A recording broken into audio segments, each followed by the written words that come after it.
Chercher des petites pépites, chercher un peu comme la cuisine des épices, des producteurs, des choses comme ça en fait. Comme tout.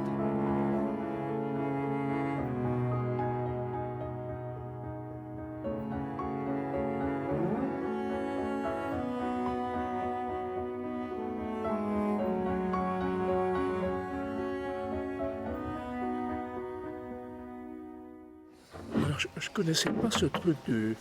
Ah putain, faut que je me rapproche. Dis-moi tout. Ouais. Je connaissais pas ce truc du whisky. D'abord, on boit un petit peu de whisky. Tout à fait. Ensuite, on prend un petit peu de bière. Exactement. Bière légère. Bière légère et on reprend du whisky. Exactement.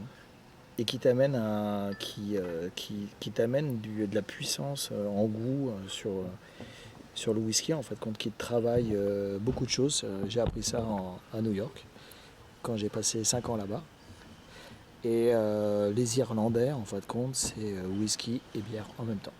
Ah oui, oui, effectivement. Les Écossais pourraient faire la même chose d'ailleurs, non?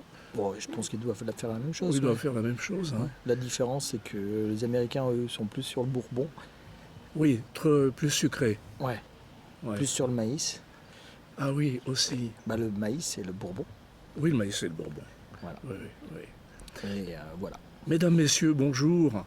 Vous nous surprenez en pleine discussion sur la bonne manière de déguster un whisky. Donc je mets un peu de whisky dans ma bouche, je fais tourner, voilà, je l'avale pas tout de suite, je le grume, je le fais aller contre mon palais, j'avale quand même, et après je prends un petit peu de bière légère et je recommence avec le whisky. Bonjour Stéphane. Bonjour. Chers amis et chers auditeurs, nous sommes à Choisy.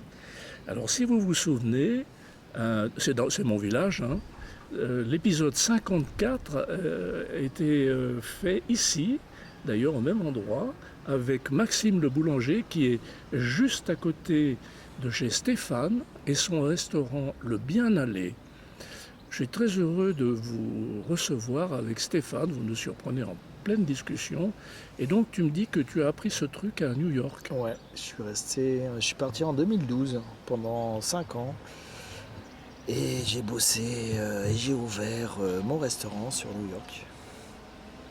Tu as ouvert ton restaurant sur New York. Ouais, exactement. Ouais. Ok. Je suis parti, j'ai travaillé pendant 25 ans sur Paris. J'ai travaillé pendant 12 ans j'étais acheteur pour les Fnac parisiennes. Ah oui. Pendant 12 ans et avec les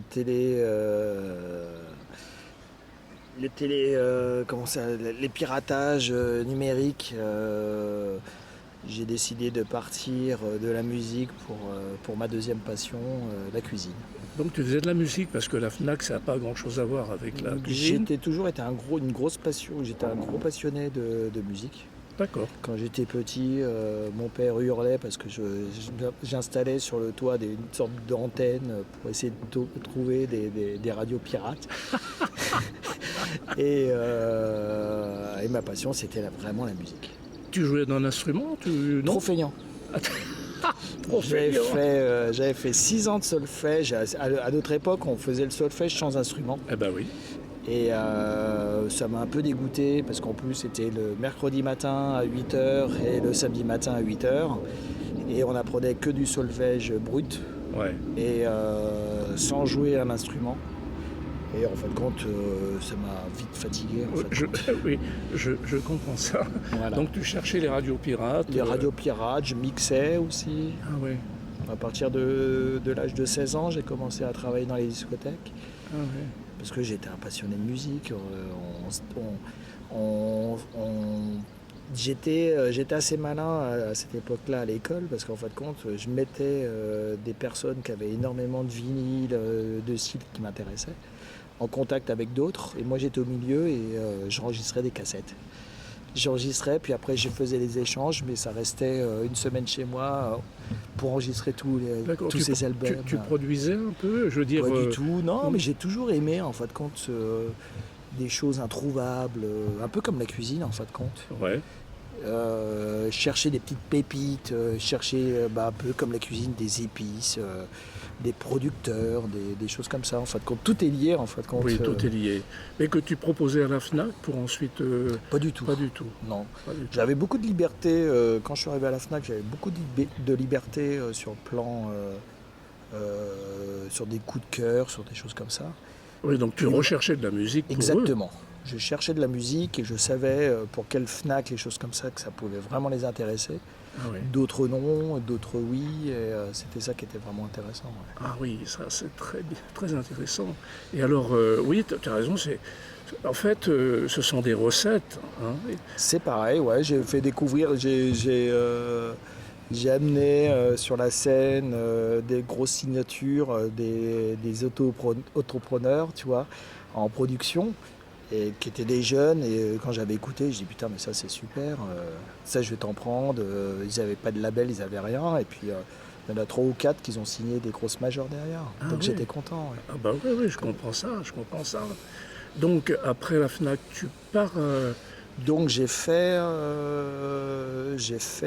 arrêté, j'ai fait un fonds GESIF d'1 an avec 6 mois de création d'entreprise dans la restauration plus 3 mois de CAP de cuisine. Parce que ton autre passion, c'est la cuisine. La cuisine. C'était déjà la cuisine. C'était la cuisine, j'ai toujours aimé ça, j'ai toujours aimé cet univers où on se déteste, mais quand la fin du service finit, on est tous des amis.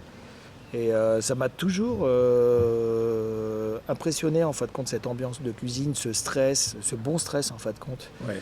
Et d'être content et surtout en fait compte la chose qui me plaît en fait compte dans ce métier, parce que si t'es pas passionné, tu peux pas faire ce métier-là. C'est pas possible. Parce que c'est un métier qui est quand même assez dur. Oui. Et la chose que j'ai vraiment appréciée, c'était tous les jours c'est différent. Oui. Tous les jours, il n'y a pas un service qui ressemble à un autre. C'est quand même, pour avoir côtoyé pas mal de restaurateurs, quand même le point commun, c'est il faut avoir les épaules solides et larges, parce que c'est une gestion du stress bi-quotidienne. Alors il ne faut pas le montrer, surtout. Bien sûr. Le plus difficile, c'est qu'en fin de compte, maintenant ils ont compris comment je fonctionnais. C'est vrai que moi, à partir d'une demi-heure avant le service, je ne parle plus. Ouais. Je suis concentré. Je rigole beaucoup avant et après.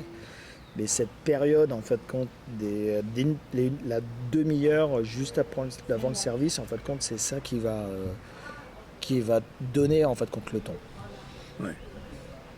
Et on sait sur les 2-3 premières assiettes si ça va être facile à envoyer, facile, parce qu'en fait compte que quand on fait des plats du jour, genre à 17 € comme je fais, on fait entre 40 et 80 couverts le midi.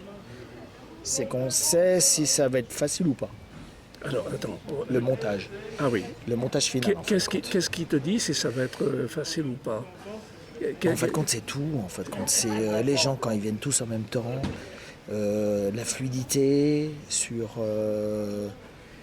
les réclames des gens quand ils sont là et qui réclament tous en même temps. Il y a un moment, le problème, c'est quand on fait. Moi, je suis un combattant du produit frais. Donc, on y reviendra. Ouais. Donc, à partir de là, il y a une mise en route, il y a des cuissons, il y a des temps à respecter. Et quand vous avez 80 couverts à faire pour un dimanche midi ou un samedi soir, il y a des choses qu'on peut pas aller plus vite. Comme je leur ai dit en salle ou en cuisine, on n'a que 2 mains. Et moi, je suis dans le respect en fait compte du produit. Donc, je ne peux pas aller plus vite que la musique. Donc, il y a des gens qui comprennent et d'autres non. Et c'est, comme dirait mon ancien chef, j'ai pas envie de tuer la bête 2 fois. On la tue, et si on la tue en cuisson, on la tue 2 fois. Oui, et là, c'est dommageable. Ouais, parce qu'en fait, compte, le produit, on l'a tué pour rien, en fait, pour envoyer de la merde. Ouais. Donc, comment tu procèdes? Tu briefes? Il y a un briefing avant le service? Non, parce que maintenant, ça fait 3 ans. Ça fait 3 ans qu'on existe. 3 ans que j'ai quasiment 90% la même équipe. Ouais. Donc on a la même vision en fin de compte Sur la manière de procéder. sur la manière et puis travailler sur quelque chose de noble. J'ai la chance d'avoir des très bons fournisseurs. Alors par parlons rapport à de ça. tes fournisseurs. Ouais. Ce sont des fournisseurs locaux, ce sont des fournisseurs pas forcément locaux, mais avec lesquels tu as l'habitude de travailler et tu connais la qualité des produits. Alors moi, en fin de compte, je travaille déjà que sur de l'amitié. En fin de compte, mes fournisseurs, au début, étaient fournisseurs et qui deviennent des amis. Ouais. À partir de là, il y a quelque chose qui se passe entre nous, c'est que quand on parle avec des gens passionnés, un boucher ou un maraîcher, en fin de compte, il veut travailler en fin de compte des beaux produits parce qu'il sait en fin de compte le retour. C'est un peu comme avec Max, le boulanger, Maxime. C'est qu'on a le bûcheron, voilà, je lui dis moi je veux ça. On a fait des tests, on a mis un peu plus de sel, des choses comme ça, tout. Et au final, on a fait un truc, un bijou. Il a fait un bijou. Je l'ai aidé. Il me rend énormément service parce qu'en fin de compte, j'ai jamais de retour sur un pain qui est pas frais, machin comme ça. Il m'a fait quelque chose de qualité. Et de travailler avec des gens passionnés, en fin de compte, c'était ultra simple. Ça rend les choses plus faciles. Ouais, et une chose qu'il faut vraiment dire, c'est que les choses de qualité ne veut pas dire quelque chose de cher. Ça, c'est très important. Redis-le, Stéphane. Ouais, ça c'est important parce que beaucoup de gens pensent que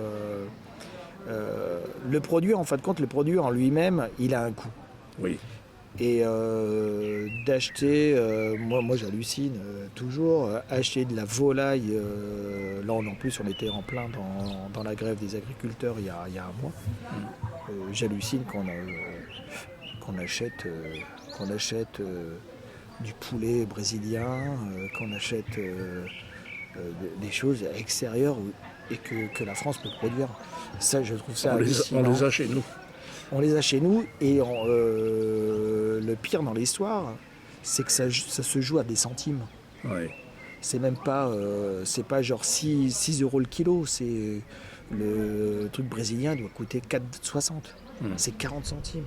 Et à partir de là, quand on voit ça, on dit mais il y a un moment, il faut une sorte de réaction. Et c'est pour ça que je suis assez content par rapport à ça, c'est de travailler des produits locaux, parce qu'en fin de compte, ils sont pas si chers, ils se conservent mieux. Ouais. Je pense que tu as ton jardin, tu achètes une courgette, tu peux la garder un mois dans ton frigo, quand tu l'as cueillie, tu l'achètes au supermarché, 3 jours après, elle pourrit. Oui. Donc là, il y a le problème. Oui, effectivement. Et à partir de là, c'est que il n'y a pas de gâchis, il y a zéro gâchis quand on l'achète local. Ouais. On le commande pour le J plus A dans la restauration. J c'est jour plus un jour en plus, ça veut dire le lendemain. On sait que pour les poissons, on sait qu'il y a une marée à Lyon le mercredi. Donc pour le vendredi, il est frais. Si un jour... ça veut dire que tu vas à Lyon ? Non, j'ai un fournisseur en fin de compte qui me prend, le poisson. C'est Annecy Marais, tu bosses? Non, c'est à Lyon. D'accord. C'est à Lyon, je passe par la société Pomona ou d'accord, Pomona te livre. Métro, on peut dire beaucoup de choses sur Métro. En fin de compte, ils jouent aussi la carte très locale. Où ils font la salade, ils font le poisson, des choses comme ça. Je suis allé à Métro pour la fête de la gastronomie il y a des années. Effectivement, j'avais trouvé qu'il y avait des produits extraordinaires. En fin de compte, c'est Métro, ce nom très, très beau vert, en fin de compte, mais c'est un peu comme au supermarché. Au supermarché, vous avez des très très bons produits et des très mauvais. Ouais. Oui, absolument, absolument. Donc il faut faire... moi je travaille vraiment avec Métro sur le poisson, parce qu'en poisson ils sont très très bons. C'est ultra frais. Là ils ont vraiment un arrivage tout quotidien tous les jours. Et Et c'est vrai que après la boucherie, choses comme ça, après moi je préfère travailler avec mon boucher qui a un enfant du village, Ouais. chez Mégevent, Ouais. et qui ouvre sa société dans le Pays Gex Ah oui, et qui travaille des produits que locaux. d'accord. Que environ sur 50 km, ça veut dire que mes, euh, mes côtes, mes carrés de bœuf sont de Mâcon, c'est de la charolaise, mes poires c'est de la charolaise, et là j'ai vraiment un suivi. Ouais. Avec des prix, comme on a parlé tout à l'heure, en fait, compte des prix que je peux faire profiter aux gens, en fait, compte. Oui, oui, oui. C'est Mais- pas, en fait, compte, il y en a plein, en fait. Quand je suis arrivé ici en 2017, j'ai halluciné, en fait, compte, sur la vision des restaurateurs ici. C'est-à-dire, Alors déjà, j'ai été très surpris, en fait, compte, qu'ils faisaient une distinction entre les ouvriers et puis les personnes, entre parenthèses, VIP, qui avaient deux salles. Tu avais la salle des ouvriers et la salle oui, des gens oui, plus... oui, qui ne sont pas ouvriers, quoi, qui qu'ouvriers. viennent comme moi, qui viennent manger de temps en temps. Exactement.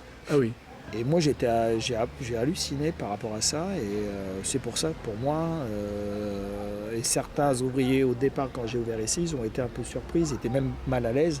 C'est d'être servis dans des belles vaisselles, tu vois. Et tu vois, des assiettes à 10 balles. Mais pas des assiettes blanches là, de cantine. Là, Hmm. parce que pour moi, tu travailles un produit local. Et puis tu peux pas servir ça dans une assiette banale. Il y a un minimum. Je trouve que c'est comme un verre de vin. Je peux pas te servir Ouais. dans un Duralex. Oui, oui, ouais. Voilà, c'est Ouais. exactement ça. Oui. Et c'est plus joli déjà en vue. Ça donne envie. Absolument. Ça met la matière ouais, c'est beau. En valeur, ça En met, valeur. ça met la Ouais, matière en c'est valeur. ça. Tout à fait, les matières en valeur. C'est important en fait contre l'œil. Oui, L'œil c'est 50%. oui. T'as le service en fait compte le service c'est 50% le service, 50% la cuisine. Oui, et puis si l'assiette est chaude. Ouais, mais ça c'est les anciens ça. L'assiette faut qu'elle soit toujours chaude. Eh Ça ben, j'ai appris beaucoup eh ben, ici. tu par sais rapport que à je ça. vais t'apprendre, hein, moi qui suis un marteau de bouffe, beaucoup de mes amis, eux, elles t'amenaient un plat chaud magnifique en hiver, une tête de veau, un truc assiette froide. Je leur ai dit, mesdames, s'il vous plaît, Mettez-le au four. voilà, Mettez les assiettes un peu au four. vous les mettez au four, au micro-ondes, ce que vous voulez, mais quand vous m'invitez, vous faites chauffer les assiettes. Elles m'ont regardé comme ça. Je dis non mais faites la différence. Vous ne pouvez pas mettre une tête de veau dans une assiette froide. C'est ça. C'est pas possible. Et c'est pour ça qu'en fait compte, il y a l'anecdote que je peux te dire qui va te faire rigoler. C'est que moi j'ai une plateforme où je mets vraiment mes assiettes à chauffer. Et les serveurs braillent parce que c'est vrai que des fois ils sont très chaudes. Et à chaque fois notre phrase c'est on travaille pas chez Miko ici. Alors moi je dis on n'est pas à la cantine. Voilà, on travaille pas chez Miko ici, les assiettes sont chaudes, c'est normal. Ouais, ouais. Non mais ça a été une grande surprise pour moi. Les assiettes étaient froides. Enfin bon, peu importe. Donc tu utilises, en fait ton style, c'est un style bistronomique. C'est ça, en fait quand je veux en fait quand partager ma même passion, le Covid m'a énormément aidé. Parce qu'en fait, à partir du moment... Redis-le. Le Covid m'a énormément aidé. Parce qu'il y a eu un moment où, en fait, quand je me suis dit, est-ce que je continue la cuisine ou pas? Parce que j'ai fait 3 ans en Suisse. Quand je suis arrivé ici en 2017, j'ai travaillé pendant 3 ans en Suisse. Et en travaillant en Suisse, ils m'ont presque dégoûté de la cuisine. Et il y a eu le Covid qui est arrivé et en fait quand j'étais en grosse réflexion, est-ce que je continue la cuisine ou pas? Et à partir de ce moment-là, en fin de compte, j'ai rencontré deux personnes, un plombier, Lionel, qui m'a dit « Ah mais toi t'étais chef, t'es cuisinier, tout ça, et ça serait vraiment intéressant que tu viennes à Cercier, parce que moi je suis un des conseillers à... Et on veut rouvrir notre restaurant et tout ça, et on cherche quelqu'un pour reprendre l'affaire. » Et j'avais mon meilleur pote de l'époque, un ancien fermier qui s'appelait Charles Miguet, qui m'a fait énormément apprécier la région, qui m'a ouvert beaucoup de portes d'amitié et de simplicité.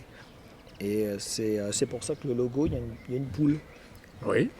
La poule, en fin de compte, Charles Miguet, qui était fermier En qui avait Bresse sa ferme à Combes, Ah oui, oui, oui. juste ici à Choisy. Ah oui, oui, Il oui. est d'ici, lui, c'est un enfant du pays.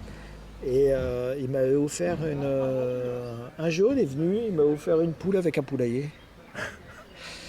Et juste avant que j'ouvre, il est mort et c'est pour ça qu'en fin de compte, il y a cette poule. D'accord. Un petit clin d'œil Ok. par Ouais. rapport à ça. D'accord. Ok. Et c'est Charles qui m'avait dit, mais aussi, tu sais, à l'auberge, ils cherchent quelqu'un, ils trouvent personne pour ouvrir un restaurant, tout.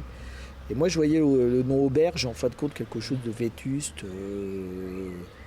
pas moderne, en fin de compte. C'était le terme auberge qui te pesait. Ouais, qui- mais parce que à chaque fois, les auberges, je voyais des films Oui, de Gabin, de Oui. en noir et blanc, l'aubergiste. oui, l'aubergiste. Ouais, ouais. le côté très pauvre. Cela dit, Thierry Marx se dit aubergiste. Hein.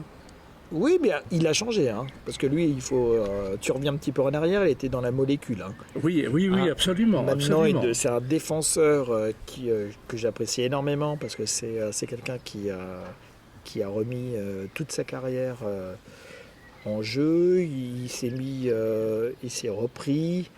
Il a une vision maintenant ce côté moléculaire. Il s'est rendu compte la bêtise où il était parti. Puis il est revenu à la base. Oui, mais il travaille quand même toujours hein, avec son ami chimiste. Oui, sur la cuisine mais de demain. avant c'était. Ah bah oui, oui. c'était- Ouais, ouais, Bah non, ouais. c'est notre responsable syndicat des Oui, restaurateurs, Umi. c'est Oui, oui, tout ça. Umi. Donc ouais, il a vachement apporté. Je trouve qu'il a apporté énormément beaucoup de choses. Ouais. C'est les cloches du village, hein, mesdames, messieurs, ne vous inquiétez pas. Voilà. Il est 4 heures. Il est 16 heures. Il est 16 heures, voilà. Et c'est vrai que c'est. Et Charles, il m'a dit ouais, t'as l'auberge, tout. Et puis malheureusement, il est parti. Et sa femme m'a chopé, elle m'a dit maintenant tu viens avec moi et je vais te montrer l'auberge à Choisy. Et D'accord. quand je suis venu sur place et j'ai vu ça, j'ai dit ah ouais, quand même. Et la question me disait, je me suis dit, c'est comment je vais faire pour annoncer ça à ma femme que j'ai envie de reprendre un autre restaurant. Ça a été la plus. Je dis comment elle va faire, comment je vais faire ça. Et en fin de compte, je lui dis vas-y, il faut que tu viennes avec moi. Je vais te montrer, en fin de compte, c'est la mairie de Choisy, un super projet et un super restaurant qu'ils sont en train de faire. Et franchement, à deux pas de la maison, avec, je trouve, un lieu paisible, une terrasse magnifique. Je dis, c'est pas possible de passer à côté. Ouais. Et je suis venu à la vue, c'était en plus en plein travaux encore. Elle a dit, ouais, je te comprends. Et donc, je lui ai dit, j'étais voir le maire, je dis, en fin de compte, ça m'intéresse. Pour le bonheur de tous les Choisyliens. Ouais, puis je suis quasiment sûr que je suis presque plus haut savoyard que certains. Oui. Parce qu'en fin de compte, j'aime tellement maintenant cette région Ouais. que je serais un défendeur, en fin de compte. Je trouve ça... ouais, je trouve qu'on a... je dirais aux gens de la Haute-Savoie qui... non, vous êtes un peuple qui est très accueillant. Alors il y en a plein qui te disent, ouais, ils sont peu durs, des choses froid. comme ça, un peu froid. Alors moi je viens de la Sologne et je peux vous dire qu'en Sologne c'est pire. La chance de ce département 74, c'est que les gens sont très sympathiques, ils sont vrais. Oui, c'est net. Et puis c'est paisible. Oui. Il y a le lac, il y a la montagne. Moi je suis content maintenant quand je vais voir mes parents qui sont sur la Vendée. Quand je reviens ici, je suis content de voir les montagnes. Ça me rassure. Bizarrement, ça me rassure. Oui, oui, c'est vrai, c'est tout à fait rassurant. D'ailleurs, il y a beaucoup de gens viennent chez nous. Ouais, mais après, il y en a plein aussi qui repartent. Oui, Mais il faut, je trouve que il y a un dynamisme, il y a quelque chose d'intéressant. Moi, le truc qui m'a le plus impressionné, c'est ces jeunes, 22 ans, 23 ans, qui se mettent à leur compte, qui font oui, des sociétés de paysagistes, des choses comme ça. Moi, je trouve oui, il y a un il y a un dynamisme. dynamisme de tout. Mhm. Je trouve d'intelligence, mais de tous les côtés, en fait. Il y a un dynamisme économique chez les jeunes, enfin dans les savoirs en général. C'est Hein. ça, ouais. Et je trouve qu'il y a un partage entre Ouais. les anciens Sans doute. et les jeunes. Je trouve qu'il n'y a pas il n'y a pas ce côté, nous, avant, c'était comme ça. Je trouve qu'il y a une sorte de passation de savoir qui est impressionnant. Je suis très fier d'être de la Haute-Savoie et je suis content parce que mes deux enfants sont nés à New York Ah oui. et je suis très content en fin de compte que mes deux enfants sont là parce que je sens ils sont heureux, ils font du ski, ils sont en association sportive, des monéjades, ouais, je suis très heureux. Alors, revenons sur cette période new-yorkaise. Oui. Quel type de cuisine tu faisais à Alors, New York? alors, la chose qui est impressionnante en fin de compte, il faut dire les New-Yorkais parce qu'en fin de compte, New York n'est pas Amérique. Oui. Tu as environ 5 villes qui est des États, qui est des pays en fin de compte. Oui, absolument. Tu as comme la Floride, Miami, maintenant tu as le Texas qui commence vraiment à être Seattle, Los Angeles, Chicago, et qui font vivre en fait côté des États-Unis. Et qui ont une spécifique. Ils sont spécifiques avec eux-mêmes en fin de compte, c'est que ils ont leur politique, ils ont leur façon de travailler, ils sont indépendants en fin de compte. Et au début, alors c'est très difficile parce qu'en fait tu travailles beaucoup, énormément. Il faut savoir que pour les jeunes qui veulent faire partir aux États-Unis, New York, des choses comme ça, il n'y a pas de vacances. Dans la restauration, il y a 0 vacances. Les vacances sont prises sans solde. J'ai commencé à travailler pour un gros groupe qui s'appelle les hôtels Gansevoort, c'est Bagatelle et tout ça. À partir d'un an, on te donne, t'as le droit à une semaine, congé payé. Sinon, en fin de compte, t'as pas de vacances. T'as rien. Donc tu apprends, c'est très violent parce qu'en fait quand tu travailles énormément, pour te dire, en ayant 2 jours de repos, tu travailles environ entre 70 heures, 80 heures par semaine, en ayant 2 jours de repos. Donc ta première journée de repos, tu dors. Ben, j'imagine. Et la deuxième, tu te remets et tu sais que le lendemain tu travailles. Donc c'est ultra violent. Tu avais quel âge à ce moment-là? Il y a 10 ans, 40 ans. Ouais. Ah oui, ouais. 40 ans, ouais. Et déjà, tu t'en prends un sacré coup.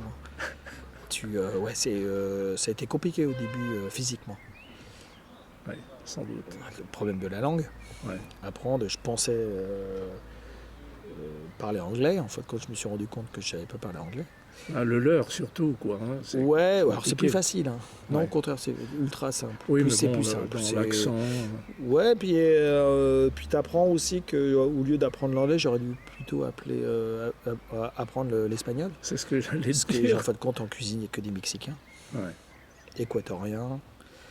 Et tu te retrouves. La chose qui était exceptionnelle là-bas, en fait, compte, c'est qu'ils donnent la chance à tout le monde. Oui, c'est la caractéristique. Ouais. Ouais. À partir du moment où tu as Et franchi la frontière. moi, on m'a donné une équipe de 40 cuisiniers. Ah ouais, d'entrée. D'entrée, boum, je me suis retrouvé à gérer 20 cuisiniers le matin et 20 cuisiniers le soir. Et vous faisiez combien de couverts? On faisait entre 200 et 300 couverts. Et du très haut de gamme. J'avais un mec qui faisait que les herbes. Il taillait que des herbes. Il y avait une femme qui faisait que les tomates séchées. Bah oui, J'avais un mec qui faisait que les sauces. ça s'appelle une brigade. Une vraie brigade. Une vraie brigade. Que malheureusement en France on ne peut plus l'avoir parce qu'en fin de compte on se fait tellement torpiller par l'URSSAF que malheureusement tu peux plus quoi. Tu peux plus le faire. Ouais. Parce que t'as des taxes qui sont quand même assez importantes aussi aux États-Unis. Parce qu'il y en a plein en fin de compte qui pensent que le système américain Oui, c'est un rêve. C'est pas un rêve. Il faut savoir que tu payes 34% de taxes. Et en fin de compte, t'as pas l'école. T'as pas l'hôpital. t'as pas de sécu, Il n'y a rien. absolument. T'as que dalle. Oui. T'as pas les congés payés, t'as rien. En fin de Ah compte, oui. t'as rien. J'ai eu l'occasion de discuter de tout ça avec une élue d'Annecy qui louait les louanges d'aller entreprendre aux Bah, États. Calaille. Oui, oui, mais voilà, j'ai dit, mais avant de parler, allez voir, c'est pas du tout ce que Non. vous dites. Complètement fou. Alors les gens vont créer la boîte aux États-Unis et après ils reviennent. Alors, la chose qu'il faut envisager, en fin de compte, c'est de trouver un concept, de le créer, d'ouvrir trois concepts et de se faire acheter. Voilà, Oui, oui, c'est c'est ça. tout. Ouais. Voilà, en fin de compte, comment devenir riche aux États-Unis, c'est de créer des concepts et de se le faire acheter. Ouais, ouais. Voilà, c'est tout. Dans cette cuisine-là, c'était une cuisine internationale ou Alors c'est ça que... ouais. En fin de compte, non, parce qu'en fin de compte, les New-Yorkais, comme les Américains, quand ils vont manger chinois, ils mangent chinois. Quand ils vont manger mexicain, ils veulent manger mexicain. Quand ils viennent dans un restaurant français, ils veulent manger français. Donc, j'ai ressorti mon livre de cuisine de référence, de mon CAP de cuisine pour tous les brevets. Le gros magazine qui permet de devenir cuisinier pour apprendre les vraies bases. Retourner aux vraies bases parce qu'en fin de compte, ils sont aux États-Unis, le côté matériel c'est archaïque. Ouais. Et recréer les fonds et faire vraiment de la cuisine française à 100%, ça veut dire les fonds de veau, les fonds de viande, les fonds de poulet, les faire nous-mêmes, les faire nous-mêmes, les tartatins, tout en fin de compte, mais traditionnel, les crêpes Suzette, la crème au chocolat, la blanquette, et tout ça en fin de compte. Ouais. Et c'était assez rigolo, les bœufs bourguignons. Et c'était intéressant parce que on pense, tous les établissements où j'ai travaillé, sur New York, j'ai pas vu un four à micro-ondes. Et nous, les Français, en fin de compte, on parle de la cuisine et on dit les Américains font de la merde. Dans les cuisines françaises, il y a toujours un four à micro-ondes. Chez eux, il n'y en a pas. J'ai travaillé, au début ça a été très compliqué parce qu'en fin de compte tu travailles tout à la poêle. Ouais. Pour chaque client, en fin de compte, tu sors une poêle pour faire sauter des haricots, des épinards, avec ton bouillon à côté de légumes et ton ail, ton machin, et tu le fais à la traditionnelle, à la française il y a 30 ans. Ah oui. Et eux ils sont comme ça. Avec des sauces et des choses comme ça, et en France on le fait plus. Et on se croit supérieur en fin de compte par notre cuisine, mais 80% en fin de compte des restaurateurs français ne le font plus. En fin de compte, on fait de la merde. C'est incroyable. Oui, et, j'entendais une émission d'autres jours où effectivement on disait que certains restaurateurs, ils avaient un ciseau toujours dans leur poche pour couper la poche qui vient de... Sur Paris, j'ai connu des enseignes de collègues qui travaillaient dans des grosses brasseries renommées, où ils travaillaient avec des sociétés comme Breck, Cisco, des choses comme ça. Et ils ouvraient. Ciseaux, poche, micro-ondes. Ciseaux, ouais, mais après, parce qu'ils n'avaient pas de place, parce qu'à Paris, tu n'as pas de place dans la cuisine, des choses comme ça. Donc ils jouent la simplicité. Ouais. Je reviens encore sur ces taxes que l'État nous met sur les restaurateurs, l'URSSAF, et tout ça, même la médecine du travail qu'on paye 150 balles pour faire une visite médicale de quelqu'un et tu peux l'envoyer chez ton docteur pour 25 balles, tu hallucines. Et quant à toi maintenant, tu vois, sur 2 établissements, j'ai une vingtaine de personnes, bah, ça me coûte 3000 € par an Ouais. de visite médicale. Ouais. Sur je vais peut-être froisser quelques personnes, mais sur des gens qui ont loupé leur diplôme et qui se retrouvent dans la médecine du travail. Oui, oui. Donc voilà, Ouais. en fin de compte. Ouais, ouais, ça c'est tout le problème, mais il faut toujours un petit peu dire ces choses-là. D'ailleurs, les agriculteurs ont bien remonté ce Bien sûr. phénomène. Hein, Il faut taxes. savoir, en fin de compte, on nous taxe énormément sur les restaurateurs. Et moi qui est patron, qui dirige une vingtaine de personnes, j'ai rien. En fait, quand je paye de l'URSSAF, mais j'ai aucune couverture. Ouais. Et que, Il faut que tu te la fasses, quoi. ouais, et il y a une chose qui est un truc que j'arrive pas à comprendre, c'est du jour au lendemain, j'étais au chômage, je crée 20 emplois, et tu peux du lendemain tout arrêter. En fin de compte, ils s'en foutent. C'est ça que j'hallucine. Et comme les artisans, pas que dans le métier de bouche, comme les artisans, que ce soit dans la menuiserie, le BTP, en petite, comme à Choisy, les 3B, choses comme ça, en fin de compte, on est là en train de travailler et tu crées de la richesse. Tu crées de la richesse aussi pour l'État. Puis derrière, en fin de compte, on te met toujours des bâtons dans les roues, quoi. Oui, non seulement il n'y a pas de reconnaissance, mais on empêche un peu les gens de tourner, quoi. Parce que tu vois, les 2 établissements, tu vois, comme ici, en fin de compte, génèrent du bénéfice que j'en verse à la mairie. Et la mairie en a besoin pour agrandir l'école. Je ne vais pas dire les chiffres, mais j'aurais préféré que ça soit à 100% l'argent qui me retire, que je l'offre à la mairie. Oui, plutôt que l'État, oui. Que à l'État. Ouais. En fin de compte, il y a un moment, je pense que ça serait bien, en fin de compte, d'être un petit peu plus... là, je trouve que la région est trop grande et qu'on devrait être plus resserré que les grosses entreprises du coin aident les mairies parce qu'en fait, ils n'ont plus rien, ils n'ont plus d'argent. Et on construit à foison. Et ils ont besoin d'argent pour faire des écoles, pour faire des crèches. Ça veut dire tout simplement choses. que les régions devraient être plus autonomes Bien sûr, par rapport à l'État. bien sûr. Ça, c'est clair. Ouais, parce qu'ils ne savent pas gérer notre thune.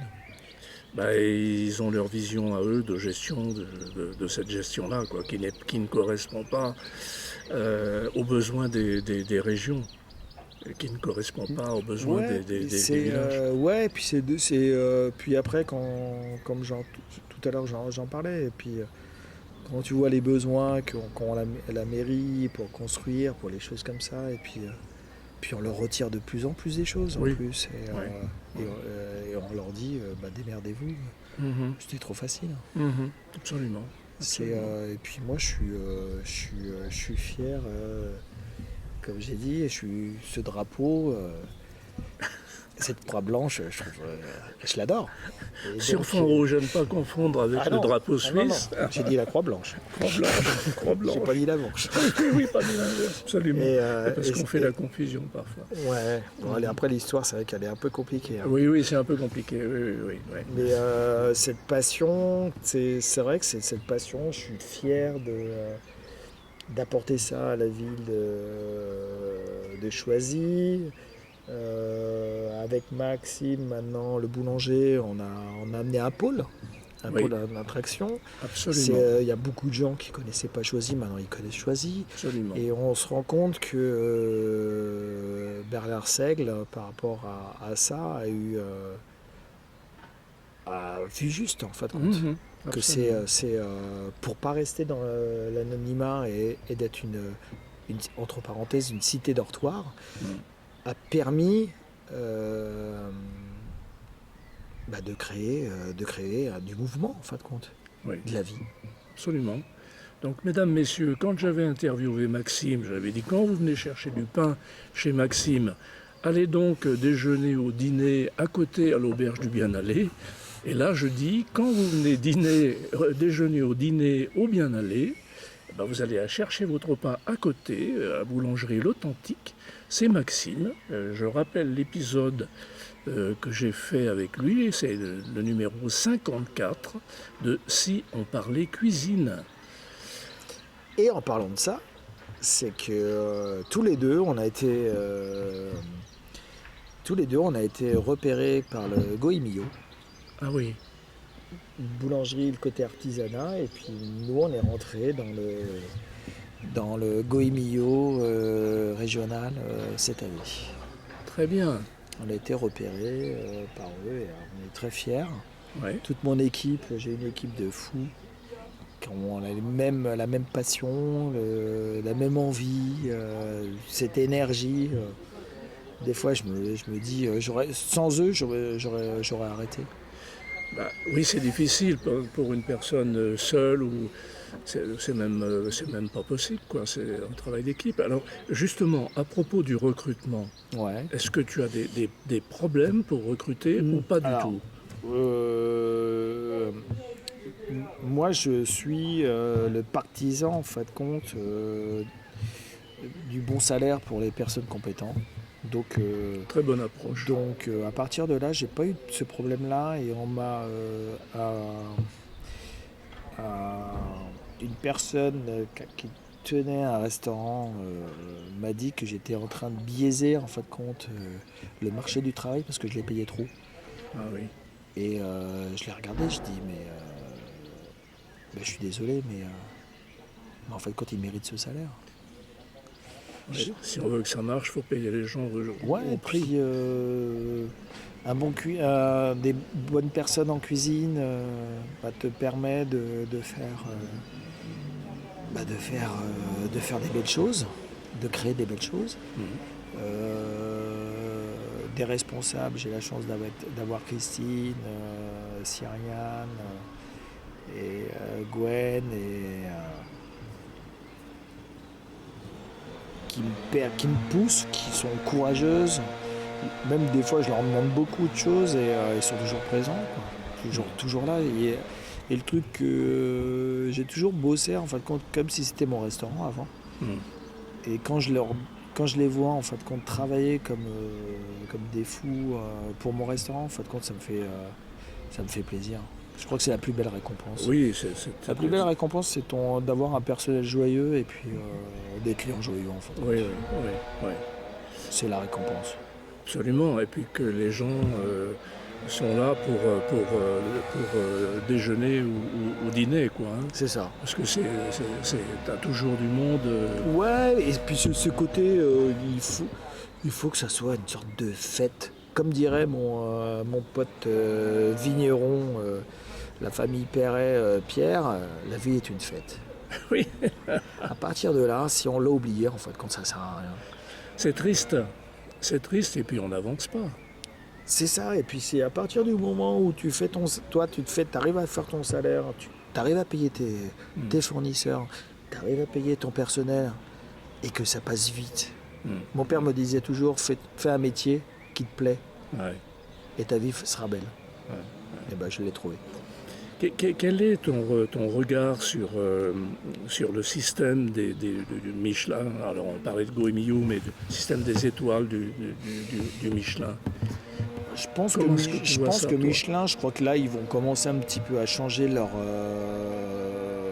mentalité. Mais le problème, c'est que nous, on travaille nous, ça nous a toujours fait rigoler. C'est que si un jour Michelin vient ici et puis qu'on a la fête du boudin, il va dire c'est quoi ce restaurant? Parce que c'est du grand n'importe quoi, en fait, compte. C'est quand tout le monde est fêteux, tout le monde a de la justement, c'est pas patience. n'importe quoi. Oui, pour nous. Oui. Mais pour quelqu'un qui est col blanc, par exemple, Oui, ça peut le faire fuir. Oui, oui. Mais c'est ça que j'aime en fait, quand c'est la vie rurale, la vie où j'ai des artisans, j'ai des agriculteurs, j'ai des chasseurs, j'ai des anciens, des personnes âgées, j'ai tout en fait quand et je m'en fous en fait quand. À partir de là où tout le monde est souriant et choses comme ça, Michelin en fait quand ils ont pas pris en compte ce côté de vie. Ils sont très cérébrales. Il faut un code vestimentaire de ton personnel. Il faut un espace entre les tables. Il faut du nappage.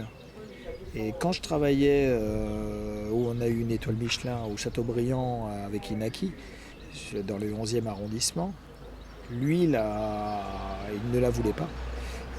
Et en fin de compte, parce qu'il ne voulait pas cette clientèle-là, une clientèle d'étoilés, et parce qu'il savait que derrière, il allait se faire tailler, parce qu'il n'y a pas de nappage, que du vin naturel,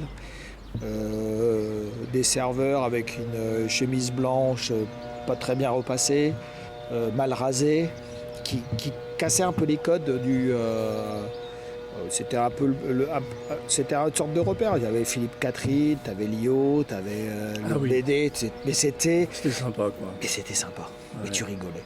T'avais Philippe Catherine qui arrivait en cuisine et il rigolait parce qu'en fait quand il était, mais c'était comme ça, c'était une ambiance et tout ça.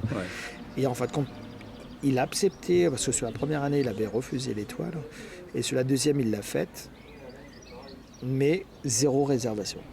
En fait compte, il faisait 2 services. 19h et 21h, et tu te présentais à la porte.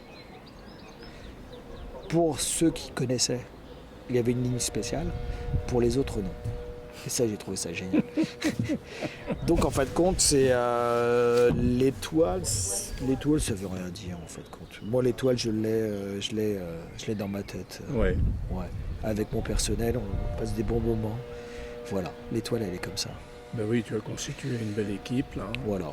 C'est ça. L'étoile, c'est des moments de partage. Même avec ma famille, c'est vrai que je consacre beaucoup de temps à mon travail. Et j'ai bossé pour ma femme, Anissa. Mais c'est vrai que des fois, c'est un peu d'égoïsme, parce que c'est vrai qu'on travaille beaucoup. Mais c'est ma passion. En fait. Oui, ce sont des métiers qui prennent beaucoup de temps, des métiers passion. Et il faut que la famille soit unie et qu'elle comprenne cette chose-là, parce que on ne peut pas faire ça, ce métier entre la poire et le fromage, c'est le cas de dire. Quoi. Non, tu peux pas. T'investir complètement. Ma femme m'a connu, je travaillais déjà dedans, donc elle savait. Et elle m'a jamais reproché ça. Des fois, elle me demande si je peux essayer d'avoir un week-end ou tout, et je comprends tout à fait, en fin de compte. Oui, parce que tu es ouvert 7 sur 7. 7 sur 7, ouais. Vous entendez, madame, monsieur, 7 jours sur 7. Parle-moi de ta cuisine, ici. Alors, c'est une cuisine qu'on travaille que des produits frais. Voilà, que des produits frais. Et locaux. C'est ça, ouais. En général. Oui, en général, on est d'ici. Soit on y va un petit peu taper sur Mâcon, mais dans le Jura, mais la plupart des produits sont ici. Mon maraîcher est de Salnauve. Les fromages d'Aurore, le chèvre et de Choisy. Et non, j'essaie de vraiment travailler que des produits d'ici, les alcools. Les alcools, je travaille pas mal de rhum et d'eau de vie, choses comme ça. J'ai vu le bar, juste avant qu'on commence là. C'est extraordinaire le bar. Ouais, on a presque 300 références. Oui, de très beaux whisky, de très beaux rhum. Je trouve que ça, pour moi, c'est une sorte de logique. C'est comme, c'est une logique de fin de soirée, finir sur une bonne note. À la fois de finir, ou à la fois de donner rendez-vous à ses amis avant, dire je vous propose de déguster un bon whisky avant de passer à table. Ça, je l'ai appris à New York. C'est quand je rentrais, à chaque fois, on peut rentrer dans n'importe quel bar ou restaurant, t'as un bar qui est exceptionnel. Et ça donne envie. Et ben voilà.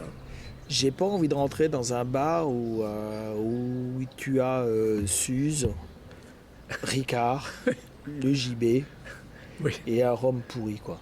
Oui. Et ça, en fin de compte, à partir de là, pour moi, c'est même si tu fais même une très bonne cuisine, je trouve ça c'est dommage. En fin de compte, Absolument. parce que les gens, ils sont demandeurs. Et alors, juste avant que l'on ne commence, mesdames, messieurs, Stéphane n'était pas tout à fait prêt encore. J'ai dégusté un whisky et le verre est frais. Ah bah oui, On sert le whisky dans un verre frais, s'il vous plaît, voilà, comme une assiette chaude, absolument comme l'assiette chaude, c'est pareil, avec un tout petit peu de bière à côté. c'est ça. Ouais. Ça, c'est vraiment. Oui, c'est soit l'avant, soit l'après. Mais C'est passer un bon moment. ouais, c'est Comme chez soi, un peu. ouais, en fin de compte, j'ai vraiment voulu faire, comme j'ai dit tout à l'heure, c'est vraiment un lieu de partage. En fin de compte, j'ai voulu mélanger tout le monde. Mm. En fin de compte, Non, mais ça marche j'ai bien. pas. Ah oui, oui. Moi, je suis venu plusieurs fois à midi, ça marche bien. Moi, les dimanches, on est complet, les samedis soirs, on est complet, les midis, on est quasiment complet tout le temps. Ouais. Ouais. Et puis tu fais des soirées, enfin, ou des journées ou des soirées à thème. Ouais, ça je fais. Là, on va faire, on va avoir le premier beau week-end. Donc, on va sortir le brasero et on va faire de la côtelette, on va faire du poisson, de la sole, on va faire plein de choses dessus. Là. D'accord. Là, on va faire de la bavette de porc, qui est très très bon. Et on va faire plein de choses. Oh, très bien. Ouais. Ça, j'en ai l'eau à la bouche. Ça c'est top, ouais, parce que là, ce week-end-là nous met en attente pour un été, quoi. Oui, c'est oui, le c'est ça, premier c'est- week-end où enfin on va arrêter un peu d'avoir un peu de pluie là. Oui. Là, on a une autre dose. Et là, on peut dire que c'est bien vert et Oui, qu'on mais- attend un peu de chaleur. Oui, mais ça arrive là. La chaleur arrive. Ça vient. Est-ce que tu as un ou des plats signature? Bah, notre plat signature, nous, c'est des pièces à partager. Oui. Surtout. Et puis le plat, c'est la souris d'agneau. Oui. Cuisson lente pendant 12 heures. Ça, c'est notre signature. L'œuf parfait, Oui. qu'on décline. Là, j'ai reçu mes premières asperges blanches. Donc, on va le décliner. Là, on était sur une crème de chou-fleur. Et qu'on va passer maintenant avec une crème Asperges. d'asperges blanches. Et après, sûrement, on va déclasser ça sur la verte. Et puis après, on verra cet été. Ouais. Mais ouais, puis ouais, tous nos desserts aussi sont maison. J'ai la chance d'avoir une petite jeune de 18 ans, c'est pour ça que je suis assez content, qui sort qui était avec nous, qui s'appelle Emma, et qui était avec nous au départ, qui était en formation. Et avec Maverick, on a réussi à lui donner cette passion aussi, et elle me surprend tous les jours, en fin de compte. Mhm. En fin de compte, toutes les personnes que j'ai eues m'ont toujours surpris, ont toujours été, ils sont sortis en fait de compte de leur petite boule de confort Ouais.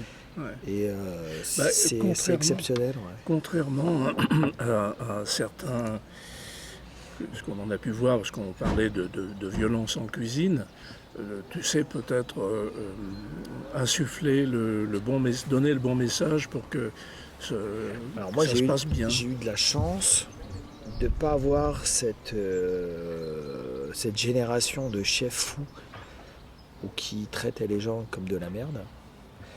Et c'est les premiers maintenant qu'on entend que plus personne qui veut travailler en cuisine. Mais en fin de compte, c'est eux les responsables. Parce que c'est un métier qui est exceptionnel. Et ces gens-là, en fin de compte, ils se sont servis de ces gens-là, en fin de compte, comme leur esclaves. Mhm.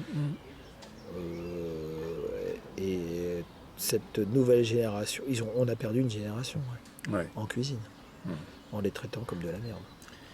Top Chef, qu'est-ce que tu penses de cette émission? Alors Top Chef, quand je regarde, eh ben, les générations, des nouvelles générations, ils sont très très forts. Ah oui, ils sont balèzes. Hein. Ah, c'est Ils sont hallucinant. Ils sont costauds. Hein. Ah, c'est énorme. Alors, je trouve que c'est très bien, parce qu'en fin de compte, ça a donné le vent en poupe à la cuisine. C'est un peu comme un match de foot. On gagne le mondial, tout le monde veut jouer au foot, comme le tennis, c'est un peu pareil. Et alors, ça a amené beaucoup de jeunes à vouloir en faire. C'est dommage qu'ils montrent pas aussi le côté nettoyage, Oui, réception des marchandises, oui. nettoyage avant, nettoyage après, préparation. Ouais. Et que là, on voit que le moment de création, Ouais. qui représente environ 5% de notre journée. Mhm. Et c'est le seul couac. En fin de compte, c'est le côté trop parfait, trop télé, quoi. Vendre du rêve, les choses comme ça. Mais les candidats qui y sont, C'est hallucinant. Hein. Hein. Moi, le truc qui m'a le plus impressionné, c'était les pâtissiers.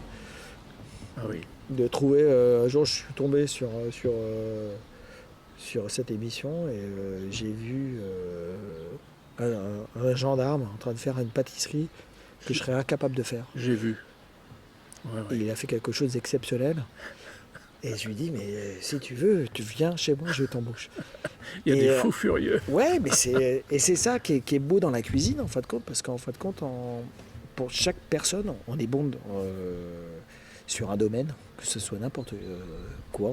Il y en a qui ont la main verte, qui ont des cordons bleus, et qui n'ont jamais voulu rester toujours cette boule de confort, en fin de compte, dire vas-y, j'y vais. Mais c'est dommage, parce qu'en fin de compte, il y a des talents cachés. Absolument. Qui sont exceptionnels. Alors justement, dans ta cuisine, ta carte change au jour le jour quasiment. Hein. Est-ce que tu laisses... est-ce que les gens qui travaillent avec toi, tu les laisses un peu libres d'organiser l'assiette comme ils veulent ou... Alors ça, c'est rigolo, parce qu'en fin de compte, là, j'étais en mode de recrutement et j'avais mis 10 chefs. Et les personnes qui sont venues se présenter ici, ils me disaient, mais moi, c'est quoi ma position? Et je leur ai dit, en fait, quand on est tous chefs, et moi, je suis le super chef.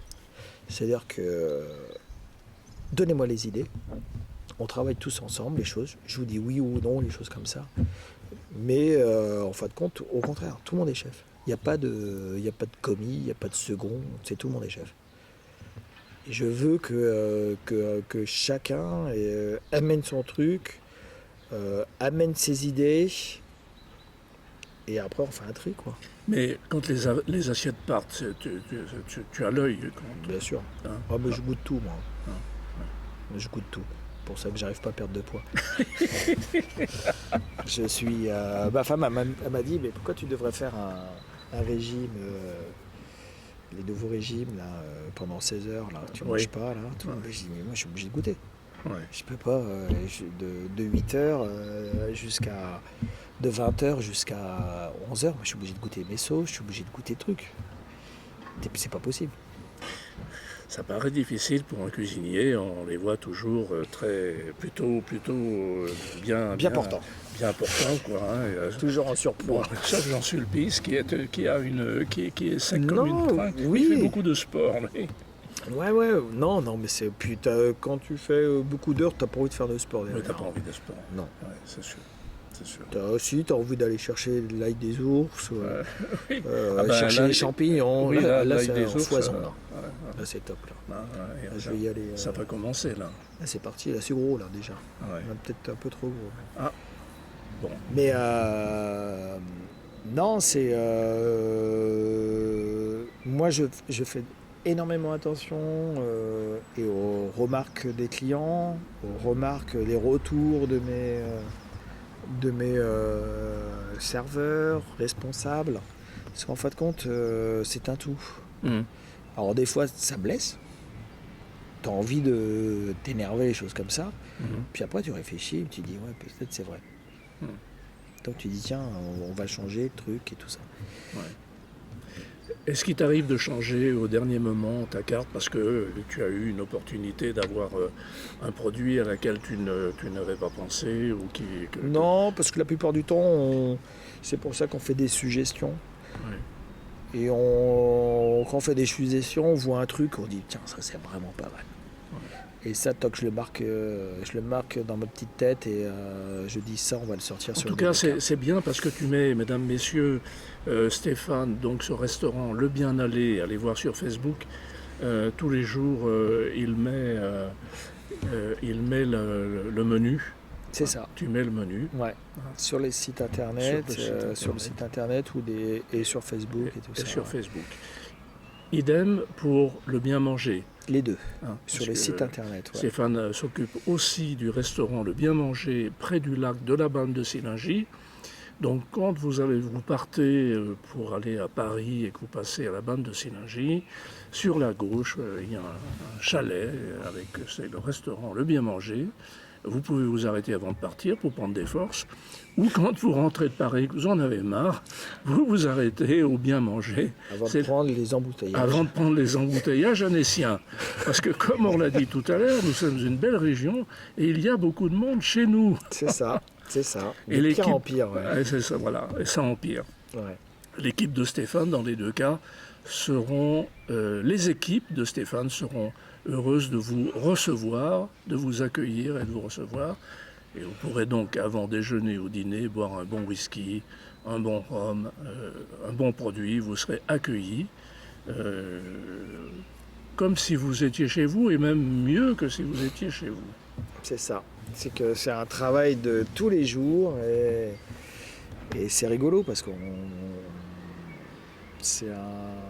comme j'ai dit tout à l'heure, c'est un métier où on travaille des produits frais, on travaille des choses. Donc les choses que vous mangez, c'est